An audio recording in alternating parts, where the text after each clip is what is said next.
everyone. I hope you all are doing great. I am Sonalika and welcome back to my channel. So today we will going to learn class 8 science chapter 6, that is combustion and flame. So before we start our class, I want to add one more thing, that if you don't watch part 1 and part 2 of this chapter, then please you can go to playlist of my channel and watch them, so that you don't have problem in understanding this chapter. Okay. और अगर आपको सिर्फ what is fuel पढ़ना है तो आप यहाँ से कंटिन्यू कर सकते हो. तो आज का टॉपिक हमारा what is a fuel. Okay, so चलो स्टार्ट करते हैं. Recall that the sources of heat energy for domestic and industrial purposes are mainly wood. ठीक है, वुड, चारकोल, पेट्रोल, केरोसिन. बोल रहा है कि याद करो कि हमारा जो सोर्स होता है हीट एनर्जी को लेने का, यूज़ करने का, या तो फिर डोमेस्टिक मतलब घर में यूज़ करें, या फिर इंडस्ट्रीज़ में, इंडस्ट्रियल पर्पसेस में. वो मेनली क्या क्या होता है, वो हो सकता है या फिर लकड़ी, वुड, या फिर चारकोल, लकड़ी का कोयला, या petrol, kerosene, oil etcetera. This substances are called fuels. यही जो सब्सटेंस है जिससे हमें हीट एनर्जी मिलता है, इसी को क्या कहा जाता है? This substances are called fuels. ये फ्यूल कहलाते हैं, ईंधन कहलाते हैं. तो एक अच्छा फ्यूल क्या होता है? ठीक है, देखो, a good fuel is one which is radially available, मतलब जो आसानी से मिल जाए, वो सस्ता हो, चीप हो. It burn easily in air at a moderate rate. बोल रहा है, और हवा में यानी ऑक्सीजन के प्रेजेंस में आसानी से जल भी जाए. It produce a large amount of heat, और जब जले तो ये लार्ज अमाउंट में हीट प्रोड्यूस करे. It does not live behind any undesirable substances, और जलने के बाद जो सब्सटेंस नहीं चाहिए, जो अनवांटेड हो, उसे ना छोड़े. ठीक है, ये क्या होता है? ये सारे जो फीचर्स है वो किसके हैं? एक गुड फ्यूल के, आइडियल फ्यूल के. बोल रहा है कि अभी तक ऐसा कोई भी फ्यूल नहीं है जिसे हम प्रोबेबली क्या कंसीडर कर सके? एक आइडियल फ्यूल कंसीडर कर सके. अभी तक ऐसा कोई भी फ्यूल नहीं है. वी शुड लुक, हम लोग को ऐसा फ्यूल देखना चाहिए, खोजना चाहिए जो कि सारे रिक्वायरमेंट को फुलफिल करे. वो सस्ता भी हो, आसानी से जल भी जाए, ईजिली मिल भी जाए, ये सारे जो रिक्वायरमेंट्स है इसे फुलफिल करे. ऐसा कोई फ्यूल अभी तक, आइडियल फ्यूल ऐसा है नहीं. ठीक है, फ्यूल और उसका कॉस्ट भी अलग अलग होता है. कुछ बहुत महंगा होता है तो कुछ सस्ता होता है. जैसे पेट्रोल और डीजल ये सब महंगे होते हैं, तो उनके कंपैरिजन में और सारे फ्यूल जो सस्ते होते हैं.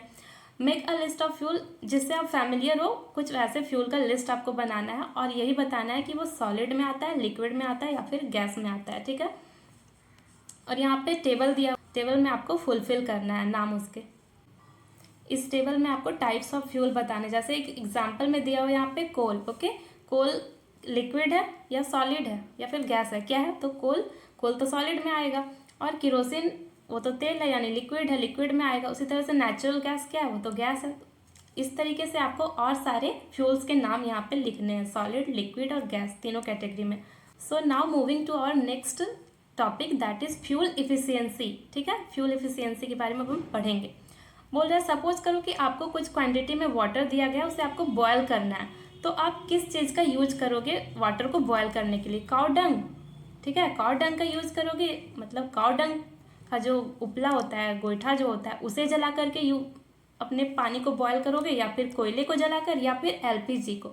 किस फ्यूल का यूज़ करोगे आप? अगर आपको नहीं समझ में आ रहा है तो आप अपने पेरेंट्स से सजेशन ले सकते हो कि आप किस चीज़ का यूज करना चाहोगे और क्यों यूज़ करोगे. ये भी रीज़न में लिखना कि अगर मैं कोयले का यूज़ करूँगा तो क्यों, एलपीजी का कर रहा हूँ तो फिर क्यों. मतलब यहाँ पे जो तीनों फ्यूल है, that is cow dung, coal and LPG, क्या तीनों से सेम अमाउंट में हीट प्रोड्यूस होगा? अगर तीनों को जलाते हैं तो क्या तीनों से सेम अमाउंट में हीट प्रोड्यूस होगा?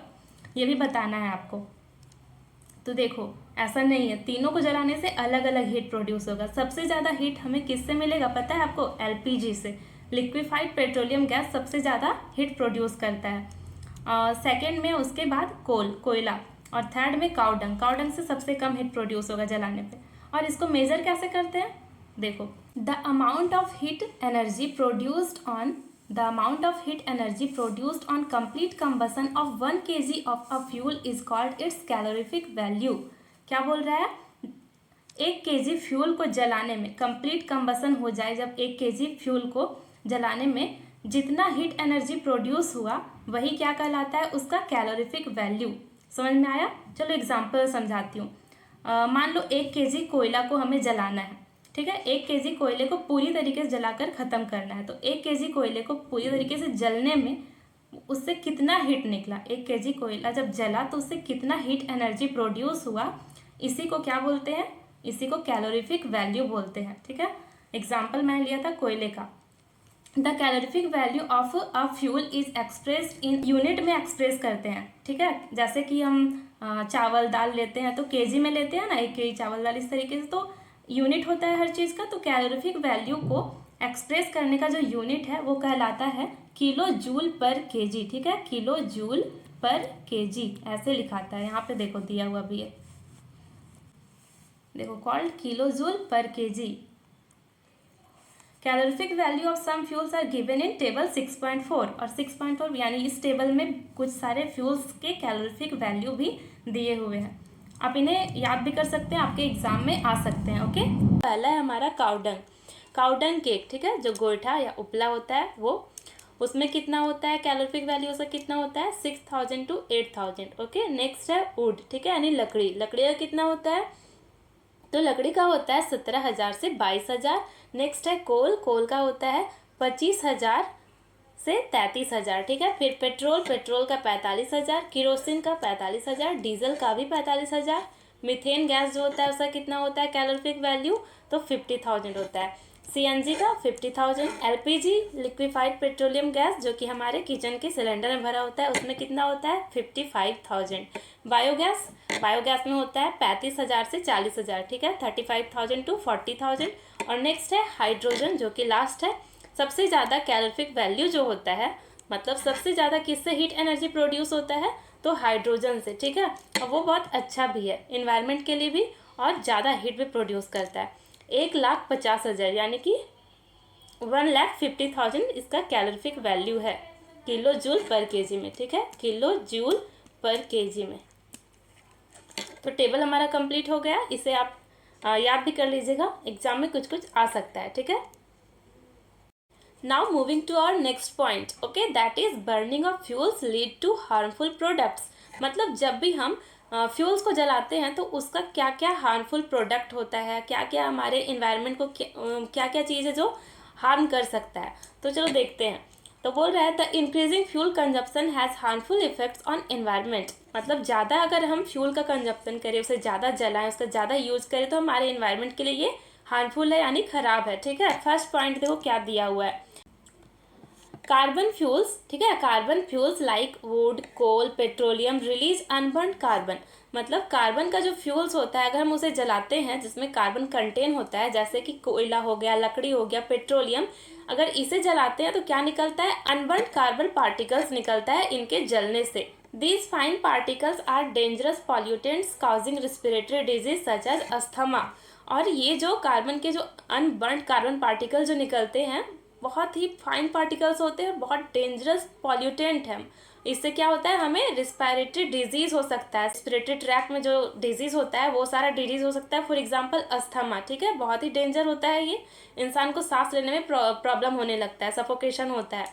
नेक्स्ट है incomplete combustion of these fuels give carbon monoxide gas. अगर इन सारे फ्यूल्स को, कोल को, पेट्रोलियम को, लकड़ी को अगर इनकम्प्लीट कंबशन हो मतलब आधा जलाया जाए तो उससे ना बहुत डेंजर गैस निकलता है जिसका नाम है कार्बन मोनोऑक्साइड गैस। ठीक है, कौन सा gas, CO, that is carbon monoxide. It is a very poisonous gas, बहुत ज़्यादा जहरीला गैस होता है। It is dangerous to burn coal in a close room. और एक बंद रूम में कोयले को नहीं जलाना चाहिए। कभी कभी ऐसा आपने देखा होगा गाँव में लोग करते हैं, ठंड का दिन रहता है तो क्या करते हैं कि ताकि उन्हें ठंड से थोड़ा राहत मिल जाए, रूम में या बोरसी होता है या कोई सा कढ़ाई वगैरह कोई सा भी बर्तन में ये जला लेते हैं कोयले को और फिर सो जाते हैं। आग को ताप लिया और रख करके सो जाते हैं रूम में, रूम पैक करके। पर ऐसा कभी नहीं करना चाहिए। क्यों, क्योंकि उस क्या होता है, कोयला आधा ही जलता है और उससे क्या निकलता है, poisonous gas that is CO, carbon monoxide. और अगर इस तरह से कोई इंसान करता है तो यहाँ तक कि उस मतलब सोते सोते उसका डेथ भी हो सकता है, इतना डेंजर होता है ये CO, कार्बन मोनोऑक्साइड। तो आप अगर जानते हैं या फिर किसी को भी ऐसा करते हुए देखते हैं तो प्लीज़ उसे मना कीजिए, ऐसा करना बहुत गलत होता है, आदमी का जान भी जा सकता है। ठीक है, थर्ड पॉइंट है हमारा कंबसन ऑफ मोस्ट फ्यूल्स। ठीक है, ज़्यादातर फ्यूल्स जब जलते हैं तो रिलीज करते हैं carbon dioxide that is CO2। ठीक है, कार्बन डाइऑक्साइड कहाँ पे, हमारे इन्वायरमेंट में। और इससे कारण क्या होता है कि इंक्रीज होता है concentration of carbon dioxide in air, और जब कार्बन डाइऑक्साइड का कॉन्सेंट्रेशन बढ़ेगा एयर में, एटमॉस्फेयर में बढ़ेगा, तो क्या होगा, टेम्परेचर भी बढ़ेगा हमारे एटमॉस्फेयर का, हमारा अर्थ का, क्योंकि CO2 के पास कैपेसिटी होता है कि उस सन का एनर्जी है जो हीट है उसे ज़्यादा एब्जॉर्ब कर लेता है, जिसके कारण क्या होगा, ये किससे लिंक है, ग्लोबल वार्मिंग से, यानी हमारा ग्लोबल वार्मिंग भी बढ़ेगा। तो क्या करना चाहिए, हमें इन सारे फ्यूल्स का कम यूज़ करना चाहिए, कम जलाना चाहिए इन सारे फ्यूल्स को। तो मैंने आप लोगों को बताया था कि ग्लोबल वार्मिंग क्या होता है, यहाँ पे भी दिया हुआ है, इंपॉर्टेंट है, आप भी इसे अच्छे से देख लो, ठीक है। Global warming is rise of temperature of atmosphere of earth, ठीक है। अर्थ का जो एटमॉस्फेयर है उसका टेम्परेचर बढ़ना, राइज करना क्या है, ग्लोबल वार्मिंग है। और इसी कारण क्या होता है, इसका रिजल्ट होता है कि दूसरे चीज़ों पे इसका प्रभाव पड़ता है। फॉर एग्जाम्पल देखो क्या होता है कि मेल्टिंग ऑफ पोलर ग्लेशियर्स, जो ग्लेशियर है वो पिघलने लगते हैं, मेल्ट होने लगते हैं, और जब वो पिघलेंगे, जो पहाड़ पे जो बर्फ़ है वो जमे वो पिघलेंगे, तो फिर क्या होगा, सी का लेवल बढ़ेगा, वहाँ का ग्लेशियर्स पिघल के कहाँ जाएगा, सी में जाएगा, यानी कि सी का लेवल बढ़ेगा। तो और क्या आ सकता है, फ्लड वगैरह आ सकता है, जो कोस्टल रीजन में रहते हैं उन्हें इससे बहुत नुकसान होगा, है ना, उनका वो तो वहीं रहते हैं, उनका रोजी रोटी भी वहीं रहता है, तो उन्हें नुकसान होगा। तो यहाँ पे देखो यही लिखा हुआ है कि which leads to rise in sea level causing floods in coastal areas, low lying coastal areas में इवन भी परमानेंटली सबमर्ज्ड अंडर वाटर, बोल रहा है। और जो वहाँ पे रहते हैं लो लाइंग कोस्टल एरियाज में जो लोग रहते हैं वो क्या हो सकते हैं, उनका जो मतलब वो परमानेंटली सबमर्ज्ड हो सकते हैं वाटर के अंदर, मतलब वाटर के अंदर ही डूब जाएगा उनका पूरा सब कुछ, ठीक है, घर वर जो भी है। तो ये बहुत डेंजर होगा, इसलिए हमें क्या करना चाहिए, हमें फ्यूल को कम यूज़ करना चाहिए, जितना ज़रूरत है उतना ही, अननेसेसरी यूज़ नहीं करना चाहिए, क्योंकि इससे बहुत लोगों को नुकसान हो सकता है। ओके, नेक्स्ट पॉइंट है 4, that is burning of coal and diesel releases sulphur dioxide gas. मतलब जब भी कोल और डीजल जलता है तो कौन सा गैस रिलीज होता है, उससे सल्फर डाइऑक्साइड गैस रिलीज होता है, ठीक है। It is an extremely suffocating and corrosive gas, और ये बहुत ज़्यादा, जो सल्फर डाइऑक्साइड गैस है बहुत ज़्यादा सफोकेटिंग होता है, और कोरोसिव मतलब बहुत ख़राब गैस है ना। मोर एवर अगर इसके बारे में और बोले तो पेट्रोल इंजन, जो पेट्रोल का इंजन होता है, give of gaseous oxide of nitrogen, ठीक है। पेट्रोल का इंजन मतलब गाड़ी चलने से कौन सा ऑक्साइड निकलता है, नाइट्रोजन का ऑक्साइड निकलता है, ठीक है। तो oxides of sulphur and nitrogen dissolve in rain water and form acid, such rain is called acid rain. तो जब ऑक्साइड नाइट्रोजन का और सल्फर का निकल करके कहाँ पे मिक्स हो जाता है, जो हमारा रेन होता है, जो बारिश होने वाला पानी होता है, उसमें मिक्स हो जाता है और फिर बारिश के साथ नीचे आ जाता है, तो इसे क्या कहते हैं, बारिश हो रहा है इसलिए एसिड उसमें मिला हुआ है, तो एसिड रेन कहते हैं, ठीक है, एसिड रेन कहा जाता है इसी को। It is very harmful for crops, और जो एसिड रेन होता है ये बहुत ही नुकसानदायक होता है, किसके लिए, क्रॉप्स के लिए, बिल्डिंग्स के लिए, और हमारे मिट्टी के लिए। मिट्टी का उर्वरता जो फर्टिलिटी है उसे खत्म कर देता है, बिल्डिंग्स को भी खराब करता है और पौधों को भी मार देता है, ठीक है। The use of diesel and petrol as fuel in automobiles is being replaced by CNG, यानी कॉम्प्रेस्ड नेचुरल गैस। बोल रहा है कि हमारे गाड़ी में, सारे गाड़ीज़ में, ऑटोमोबाइल्स में क्या यूज होता है फ्यूल के रूप में, डीजल का और पेट्रोल का। तो इसे रिप्लेस करना चाहिए किस चीज़ से, CNG से, कॉम्प्रेस्ड नेचुरल गैस। क्यों रिप्लेस करना चाहिए, क्यों पेट्रोल और डीजल की जगह पे CNG का यूज़ करने के लिए कहा जा रहा है, क्योंकि because CNG produces the harmful product in very small amount. क्योंकि जो CNG होता है वो बहुत ही कम अमाउंट में हार्मफुल प्रोडक्ट को रिलीज करता है, प्रोड्यूस करता है, ठीक है। और CNG को एक क्लीनर फ्यूल भी माना जाता है। कौन सा फ्यूल, CNG को एक क्लीनर फ्यूल माना जाता है, साफ फ्यूल माना जाता है, उससे पॉल्यूशन कम होता है, वो हार्मफुल प्रोडक्ट कम रिलीज करता है, ठीक है।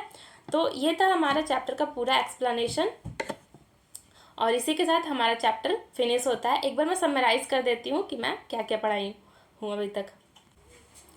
तो सबसे पहले हम लोगों ने कंबसन के बारे में देखा था कि कंबसन क्या होता है ना, कंबसन होने के लिए क्या चीज़ का ज़रूरत होता है, फ्यूल का ज़रूरत होता है।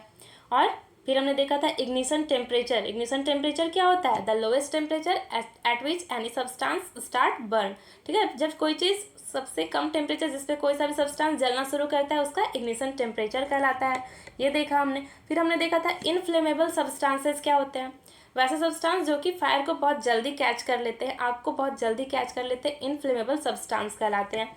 फिर हमने देखा how do we control fire, पानी से भी कंट्रोल कर सकते हैं आग को, और दूसरा क्या था, CO2, ठीक है, उससे भी कंट्रोल किया जा सकता है। और ये जो सिलेंडर आपको दिख रहा है डायग्राम में, इसमें क्या भरा होता है, CO2 भरा होता है, ठीक है। फिर हमने टाइप्स ऑफ कंबसन देखे थे, 3 होते हैं, रैपिड, स्पॉन्टेनियस और एक्सप्लोजन, है ना। फिर हमने फ्लेम देखा था, डिफरेंट जोन्स, 3 जोन होते हैं फ्लेम्स के, वो देखे थे। पहला था आउटर जोन, फिर मिडिल वाला और सबसे इनर वाला। सबसे ठंडा कौन होता है, जो सबसे अंदर होता है, नीचे वाला पार्ट यानी बाती जो होता है वो। और बीच वाला मॉडरेट होता है। सबसे बाहर वाला पार्ट जो है फ्लेम का, सबसे ज़्यादा हीट वही होता है, सबसे ज़्यादा गर्म पार्ट वही होता है। स्ट्रक्चर भी देख लिया था फ्लेम का। फिर हमने क्या देखा था, नेक्स्ट हमने देखा था फ्यूल का एफिशिएंसी क्या होता है, कैलोरीफिक वैल्यू देखे थे सारे फ्यूल्स के, और क्या क्या हार्मफुल इफेक्ट है जब हम कोई सारे फ्यूल को बर्न करते हैं, तो ग्लोबल वार्मिंग कैसे बढ़ रहा है इनके यूज से, एसिड रेन क्या होता है, सारा कुछ हमने अच्छे से देख लिया चैप्टर में पूरा। अगर आपको कोई प्रॉब्लम है चैप्टर को समझने में तो आप पूरा वीडियो देखिए, ये पार्ट 4 था, ठीक है। इससे पहले मैंने पार्ट 3 कवर कर चुके हैं इस चैप्टर के। वीडियो बहुत लंबा हो जाता है अगर मैं एक ही में पूरा कंप्लीट करती, इसलिए मैंने पार्ट वाइज बनाया है वीडियो को। सो आप जाइए उसे देखिए अगर आपको पूरा चैप्टर अच्छे से समझना है तो। इसी के साथ आपका चैप्टर पूरा खत्म होता है। और अगर कोई सा ही प्रॉब्लम हो तो आप कमेंट में पूछ सकते हैं। If you have any problem you can ask in comment box, and don't forget to like, share और subscribe this channel if you like the content. Okay, thank you, thanks for watching.